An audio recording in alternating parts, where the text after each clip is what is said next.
الكريم أما بعد فأعوذ بالله من الشيطان الرجيم بسم الله الرحمن الرحيم ما أصاب من مصيبة إلا بإذن الله وقال النبي صلى الله عليه وسلم كل بني آدم خطاؤون وخير الخطائين التوابون او كما قال صلی اللہ علیہ وسلم صدق اللہ العظیم وصدق رسولہ النبی الکریم۔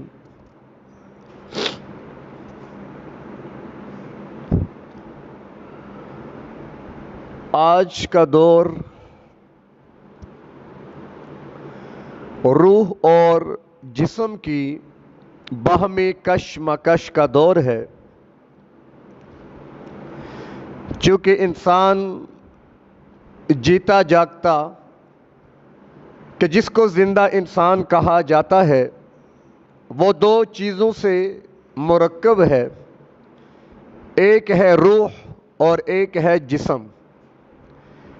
ان دونوں کے ملنے سے ایک زندہ جیتا جاگتا انسان نظر آتا ہے، اور اگر ان دونوں میں سے کوئی ایک چیز نہ رہے تو گویا کوئی اسے انسان نہیں کہے گا،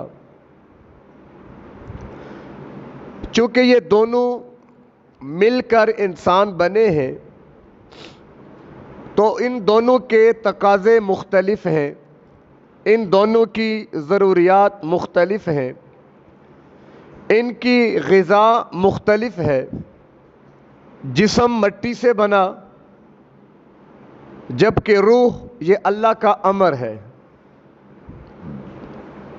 ایک جسم لطیف جیسے ایک ہلکا پھلکا کاغذ یا جیسے روشنی، بس روح کو اسی طرح سمجھ لیں۔ تو چونکہ جسم مٹی سے بنا، یہی وجہ ہے کہ جسم کے تقاضے وہ زیادہ زمینی ہیں۔ جسم زمین اور اس دنیا کو ترجیح دیتا ہے، اور اس جسم کی غذا اور خوراک کا انتظام بھی اسی زمین سے یعنی مٹی سے ہوا ہے، تو لہذا اس کے سارے تقاضے وہ دنیا والے، مٹی والے اور زمین والے ہیں، جبکہ اس کے مقابلے میں روح وَيَسْأَلُونَكَ عَنِ الرُّوحِ کہ آپ علیہ الصلاۃ والسلام سے روح کے بارے میں سوال کیا گیا تو آپ نے فرمایا قُلْ الرُّوحُ مِنْ أَمْرِ رَبِّي کہ روح جو ہے یہ میرے رب کا امر ہے۔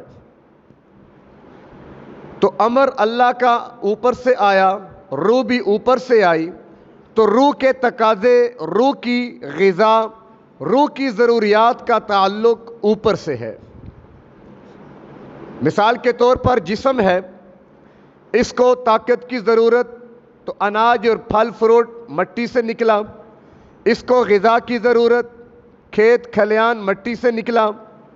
الغرض جو بھی چیز انسان کو باعتبار جسم کے چاہیے وہ اس کو جسم کی ضرورت زمین کے اندر سے مل گئی، اور اللہ نے جسم کی ضروریات کو رکھا بھی مٹی کے اندر ہی ہے، جبکہ اس کے مقابلے میں روح اللہ کا امر آسمانوں سے آئی ہے، تو لہٰذا اس کی غذا، اس کی ضروریات کا سامان بھی اللہ نے آسمانوں سے اتارا ہے۔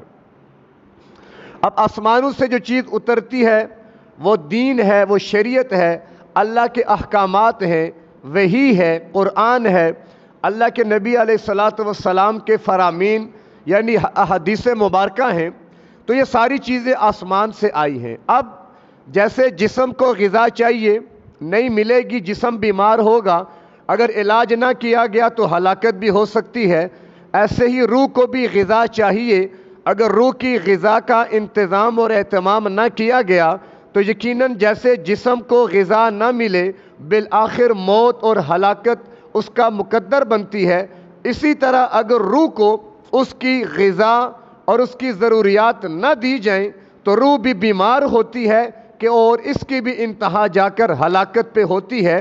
جسم کی ہلاکت وہ جان کا جانا ہے، جبکہ روح کی ہلاکت وہ ایمان کا جانا ہے۔ اور ظاہر ہے جان کے جانے سے زیادہ نقصان ایمان کے جانے کا ہے۔ جان چلی گئی، جانے والی چیز تھی، اس نے جانا تھا، جان دی ہوئی اسی کی تھی۔ حق تو یہ ہے کہ حق ادا نہ ہوا، لیکن روح کو فنا نہیں ہے، روح ہمیشہ رہے گی۔ اللہ نے جب سے روح کو پیدا فرمایا عالم ارواح، عالم ارواح سے عالم امر، عالم امر سے عالم مثال، عالم مثال سے عالم دنیا، عالم دنیا سے عالم قبر، عالم قبر سے عالم برزخ، عالم برزخ سے عالم آخرت و قیامت، اور وہاں سے عالم جنت یا پھر جہنم۔ تو جب سے روح پیدا ہوئی اس کو اب فنا نہیں ہے، روح پر کبھی ہمیشہ کی موت طاری نہیں ہوگی، روح کبھی ختم نہیں ہوگی، بلکہ وہ ایک مقام سے دوسرے مقام کی طرف انتقال کرتی ہے، منتقل ہوتی ہے، اور آنے والا جو عالم ہے اس میں کامیابی کا انحصار گزشتہ عالم کے اوپر ہوگا، اس اعتبار سے کہ عالم دنیا اس کے بعد ہے عالم آخرت۔ تو عالم آخرت کی کامیابی ظاہر ہے ہم سب جانتے ہیں کہ وہ سب سے بڑی کامیابی ہے، اور اس سے بڑی کامیابی کوئی نہیں۔ فمن زحزح عن النار وادخل الجنۃ فقد فاز، کہ جس کو جہنم سے دور کر دیا گیا اور جنت کے قریب کر دیا گیا، فقد فاز، وہ سب سے بڑا کامیاب۔ وما یستوی الاحیاء والاموات، جیسے زندہ اور مردے یہ برابر نہیں ہوتے، اسی طرح فرمایا کامیاب اور ناکام لوگ برابر نہیں ہوتے۔ لا یستوی اصحاب النار و اصحاب الجنہ، کہ جنت والے جہنم والے کبھی برابر نہیں ہو سکتے۔ کیوں؟ اصحاب الجنت هم الفائزون، کہ جنت والے ہی کامیاب ہونے والے ہیں، جنت والے ہی فلاح پانے والے ہیں۔ تو گویا کہ دو چیزیں، جسم اور روح، اب ان دونوں کے درمیان ہے انسان۔ اگر جسم پر محنت کرے گا تو جسم بنے گا، سنورے گا، سجے گا۔ اگر روح پر محنت کرے گا تو روح بھی بنے گی، سجے گی، سنورے گی۔ انسان جسم پر محنت کرتا ہے، اسے کتنا خوبصورت بنا لیتا ہے۔ آپ کے سامنے میں کیا مثال دوں کہ ایک کالی عورت جس کا نکاح اور شادی ہونے والا ہے، بیوٹی پارلر میں جا کر جب نکلتی ہے تو گھر والے پوچھتے ہیں کہ ہماری مہمان اندر گئی تھی، باہر کیوں نہیں آئی؟ خاوند پوچھتا ہے میں نے اپنی بیوی کو اندر بھیجا تھا، تو اسے یقین دلانا پڑتا ہے کہ محترم میں ہی آپ کی بیوی ہوں۔ یعنی جسم پر جب محنت لگتی ہے تو حلیہ بدل جاتا ہے، اپنا خاوند بھی نہیں پہچان سکتا۔ تو جب ہم جسم پر محنت کرتے ہیں اور جسم کو بناتے، سنوارتے، سجاتے ہیں، صبح اٹھ کر پہلے آئینے کو دیکھا، اگر سمجھ آئی کہ ذرا اچھی لگ رہی ہوں تو فوراً ایک سیلفی لے لیں تاکہ یہ ہماری ادا محفوظ ہو جائے، یہ قیمتی گھڑی ہمیشہ کے لیے محفوظ ہو جائے۔ تو جسم کے حوالے سے ہماری محنت، جسم کے حوالے سے ہماری فکر، جسم کے بناؤ سنگھار، اچھے لباس، اچھے زیورات، اچھی خوشبو، نہ جانے کیا کچھ جسم کے لیے کیا جاتا ہے، اس کے برخلاف روح کے ساتھ ہمارا معاملہ کیا ہوتا ہے۔ حالانکہ جسم فانی ہے، مٹی سے بنا مٹی میں مل جائے گا، جتنا مرضی بنائیں، سنواریں، سجائیں۔ یہ کچھ لمحات، کچھ ایام، کچھ سال ہوتے ہیں کہ جب جوانی کی دہلیز ہوتی ہے، ہر چیز اپنے شباب اور عروج پہ ہوتی ہے، لیکن جیسے جیسے جوانی کا سورج ڈھلتا ہے تو پھر بڑھاپے کی شام آ کر بسیرا کر لیتی ہے۔ پھر حسن و جمال کے پیکر بھی اپنا چہرہ شیشے میں دیکھنا گوارا نہیں کرتے۔ تو یہ دنیا کے نظام، جسم کی ضروریات یہ عارضی ہیں، فانی ہیں، لیکن افسوس کا مقام یہ ہے کہ جسم کی ضروریات میں لگ کر ہم اپنی روح کی ضروریات سے غافل ہو چکے ہیں۔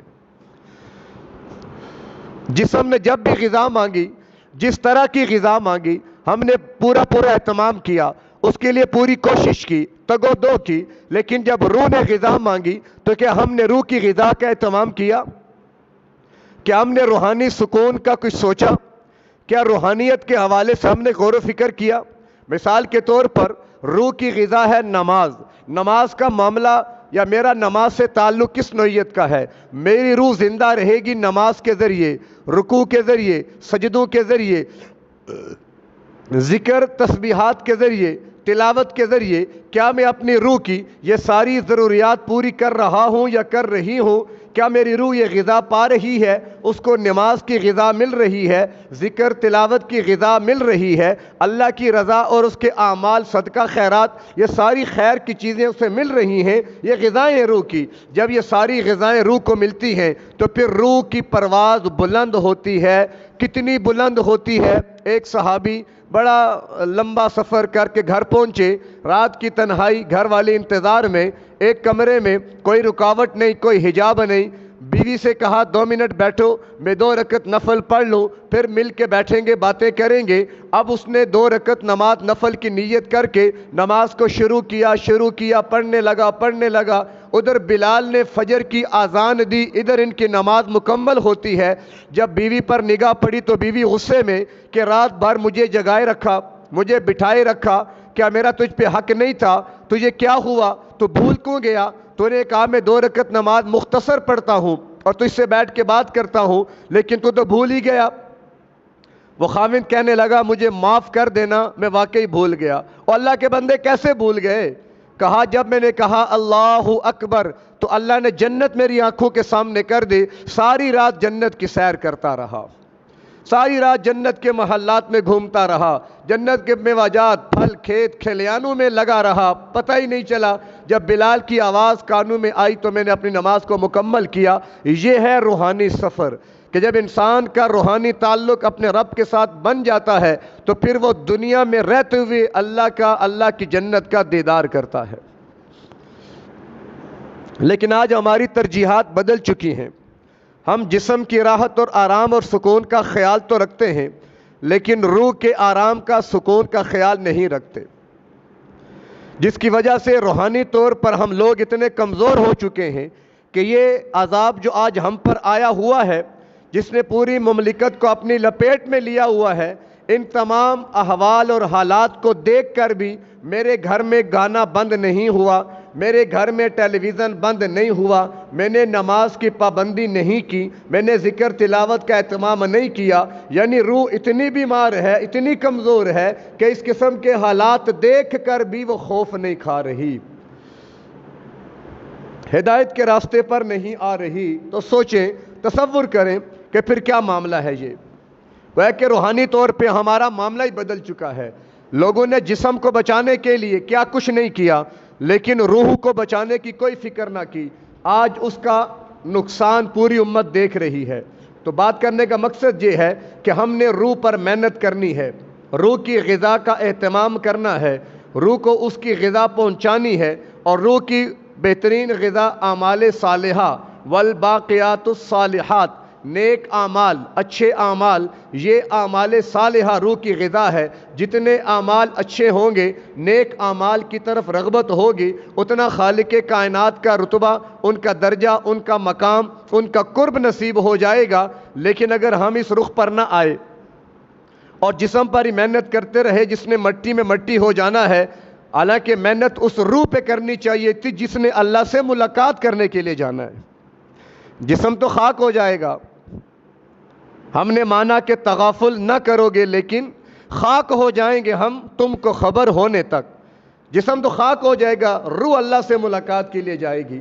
تو کیوں نہ ایسے انداز میں روح اپنے رب سے ملاقات کے لیے جائے کہ اللہ اس روح سے راضی ہو، یہ روح اس اللہ سے راضی ہو، اور اللہ اس کے لیے جنت کے انعامات اور جنت کے سارے محلات، جنت کی ساری بہاریں عطا فرما دیں۔ لیکن ظاہر ہے اس کے لیے محنت، اس کے لیے کوشش یہی کہ ہم روحانی طور پر اپنے آپ کو مضبوط کریں۔ کیوں کہ آج روحانیت اور مادیت کی جنگ جاری ہے۔ دنیا کو ہے پھر مارکہ روح و بدن پیش، تہذیب نے پھر اپنے درندوں کو ابھارا، اللہ کو پامردی مومن پہ بھروسہ، ابلیس کو یورپ کی مشینوں کا سہارا۔ اب یہ جنگ چل رہی ہے۔ خوش نصیب ہیں وہ لوگ، وہ مرد اور عورتیں جو اپنی روحانیت کو مضبوط کرتے ہوئے مادیت کا اور شیطانیت کا مقابلہ کرتے ہوئے اسے شکست دے کر اللہ کو راضی کر کے دنیا سے جا رہے ہیں۔ اور یقیناً ناکامی اور نامرادی ہے ان لوگوں کے لیے جو شیطان اور نفس کے ہاتھوں دھوکہ کھا کر اس روح سے غافل ہو چکے ہیں، جس کی وجہ سے یہ روح آہستہ آہستہ کمزور ہوتی چلی جا رہی ہے، اور اب روح کی کمزوری کا عالم یہ ہے کہ آج یہ روح ہمیں اپنے جھاڑو سے جائے نماز تک نہیں جانے دیتی۔ آج روح میں اتنی طاقت نہیں ہے کہ وہ جھاڑو چھوڑ کر نماز کے لیے آئے، برتن چھوڑ کر نماز کے لیے آئے، کچن کپڑے چھوڑ کر نماز کے لیے آئے، بلکہ ٹھہرو، پہلے کپڑے دھو لیں بعد میں نماز پڑھیں گے، پہلے کچن صاف کر لیں بعد میں نماز پڑھیں گے، پہلے یہ کام کر لیں فلاں کام کر لیں پھر بعد میں نماز پڑھیں گے۔ گویا یہ کام ضروری ہیں جن کو آپ نے پہلے کیا، اور نماز کی کوئی وقت نہیں، بعد میں کر لیں گے۔ پھر کون کرتا ہے بعد میں؟ پھر بعد میں کون کرتا ہے؟ کوئی بھی نہیں۔ تو خدا را ہمیں واپس لوٹنا ہے، ہمیں اپنے رب کے حضور آنا ہے۔ کیوں؟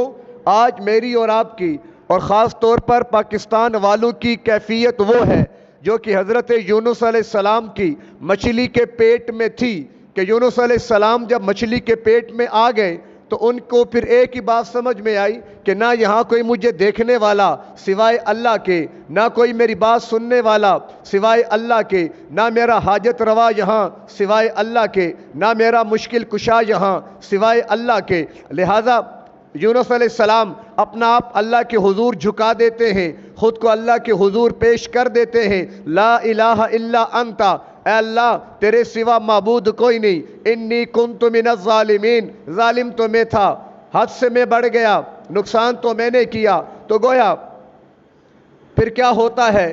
روحانیت، آج ہم بھی روحانیت کے اعتبار سے کمزور ہیں، جیسے یونس علیہ السلام مچھلی کے پیٹ میں آ گئے، آج میں اور آپ دنیا کے پیٹ میں پھنس گئے، روپے پیسے کے پیٹ میں پھنس گئے، عہدے منصب گھر بار رشتہ داریاں رسم و رواج کے پیٹ کے اندر پھنس گئے۔ میرے اور آپ کے لیے اللہ کے سوا کوئی مشکل کشا نہیں، حاجت روا نہیں، سننے والا نہیں، جان بچانے والا نہیں، پھر اللہ نے بچا کر بھی دکھائی۔ تو گویا اللہ تبارک و تعالی ہمیں سمجھانا چاہتے ہیں کہ اصل ہے وہ روح، روحانی طور پر خود کو مضبوط کرو، میں اللہ ہر وقت تمہارے ساتھ رہوں گا۔ اور اگر تم شیطان کو راضی اور خوش کرتے رہے تو ظاہری بات ہے وقت تو گزر جائے گا، لیکن کل قیامت کے دن جب اعمال پیش ہوں گے، وَنَضَعُ الْمَوَازِينَ الْقِسْطَ لِيَوْمِ الْقِيَامَةِ، میزان عدل قیامت کے دن قائم کر دیا جائے گا۔ فَأَمَّا مَنْ أُوتِيَ كِتَابَهُ بِيَمِينِهِ، وہ خوش نصیب مرد اور عورت جس کا نامہ اعمال دائیں ہاتھ میں مل گیا، فَيَقُول، وہ چیخے گا، وہ خوشی سے کہے گا، یہ دیکھو، اقرؤوا کتابیہ، یہ میرا نامہ اعمال پڑھ لو، اقرا کتابیہ، آج یہ نامہ اعمال میرا پڑھ لو، کفا بنفسک اليوم علیک حسابیہ، کہ آج یہ نامہ اعمال ہی حساب کے لیے کافی ہے۔ جو کچھ میں نے کیا اس میں موجود، جو میں کرتا رہا اس میں موجود، نیکیاں اس میں موجود، گناہ اس میں موجود۔ وما کان اللہ لیظلمہم، اللہ ظالم نہیں ہے، ولیکن کانوا انفسہم یظلمون، ہم خود اپنی جانوں پہ ظلم کرتے ہیں کہ جب ہم اللہ کی بغاوت کرتے ہیں، اللہ کو ناراض کرتے ہیں، اس کے احکامات کو پورا نہیں کرتے۔ لہذا فاما من اوتی کتابہ بیمینہ فیقول ہاؤم اقرؤوا کتابیہ انی ظننت انی ملاق حسابیہ فہو فی عیشۃ راضیہ فی جنۃ عالیہ قطوفها دانیہ کلوا واشربوا ہنیئا بما اسلفتم فی الایام الخالیہ۔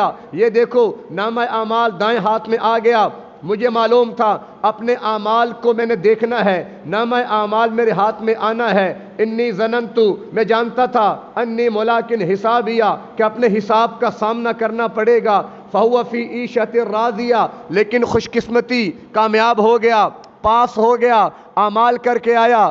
فی جنت عالیہ، بلند باغات، قطوفها دانیہ، پھل جھکے ہوئے، کلو وشربو، کھاؤ پیو، مزے سے جو اعمال تم دنیا میں کر کے آئے آج تمہارے مزے ہیں، کھاؤ پیو جہاں سے مرضی چاہو۔ اور اس کے مقابلے میں وَأَمَّا مَنْ أُوتِيَ كِتَابَهُ بِشِمَالِهِ، وہ بدبخت بد نصیب مرد یا عورت جس کا نامہ اعمال بائیں ہاتھ میں آ گیا، فَيَقُول يَا لَيْتَنِي لَمْ أُوتَ كِتَابِيَهْ، اور میرا نامہ اعمال مجھے کیوں دیا گیا، یا لیتہا کانت القاضیہ، موت نے میرا خاتمہ کیوں نہ کر دیا، میں مر کیوں نہیں گیا، میں ختم کیوں نہیں ہو گیا۔ کیوں؟ جہنم دیکھ لی، جنت دیکھ لی، اپنے اعمال دیکھ لیے، رو رہا ہے، پریشان ہے، پشیمان ہے، حسرت سے روتا ہے انگلی کو دباتے دباتے پورا بازو کھا چکا ہے، یہ غم اور حسرت کی وجہ سے کیا ہوا؟ یا لیتا کانت القاضیہ ما اغنی انی مالیہ ہلاک انی سلطانیہ، نہ مال کام آئے، نہ اولاد کام آئے، نہ والدین کام آئے، کچھ بھی نہیں ہے، کیا کہو گا؟ خذوہ، پکڑ لو، فغلوہ، توک ڈال دو، ثم الجحیم صلوہ، اب اس کو جہنم کے اندر بیڑیاں اور زنجیریں ڈال کر گھسیٹو، اس کو مارو، اس کو پیٹو۔ پھر وہ روئے گا، چیخے گا، چلائے گا، رحم کی اپیل کرے گا، فرشتے کہیں گے آج رحمان نے رحم نہیں کیا، ہم کہاں سے کر دیں؟ تو یہ کیا ہوا؟ یہ روح کو برباد کرنے والے، روح کو ضائع کرنے والے، اس کی ضروریات کو نظر انداز کرنے والے، آج انہیں نظر انداز کر دیا گیا۔ لہذا ہمیں چاہیے کہ ہم سوچیں، غور فکر کریں، بجائے جسم کے اپنے روح کی فکر کریں، روحانی ترقی کی فکر کریں، روحانی طور پر مضبوطی کی کوشش کریں، اور روحانی ترقی نماز میں ہے، روحانی ترقی اعمال کے اندر ہے، نیک اعمال میں ہے، پردہ کرنے میں ہے، ذکر تلاوت میں ہے، اللہ کو راضی رکھنے میں ہے۔ یہ موسیقی، یہ ٹیلی ویژن، یہ ڈرامے، یہ فلمیں، یہ روح کو قتل کرنے والی چیزیں ہیں، یہ روح کی قاتل ہیں۔ اور ہم نے کچھ انجوی راواں کیاں سن، کچھ گل وچ غم دا توک وی سی، کچھ شہر دے لوگ بھی ظالم سن، کچھ سانو مرن دا شوق بھی سی۔ وہ حساب ہے کہ یہ ٹی وی، یہ ڈرامے، یہ سوشل میڈیا، یہ کیبل، یہ ساری چیزیں قاتل تو تھی، ہمیں بھی مرنے کا شوق ہوا، لہٰذا ہم نے ان سے دل لگا لیا، اور پھر ہلاکت مقدر بن جائے گی۔ خدارا چھوڑ دے گناہ نافرمانیاں، اللہ کی طرف لوٹ آئیں، روح پر محنت کریں، روح کو تیار کریں، روح کی ترقی کا سامان کریں، تو اللہ اس کی برکت سے دنیا بھی بنائے گا، آخرت بھی بنائے گا۔ اللہ ہمیں جو کہا، جو سنا، اس پر دل و جان سے عمل پیرا ہونے کی توفیق عطا فرمائے۔ وآخر دعوانا ان الحمد للہ رب العالمین۔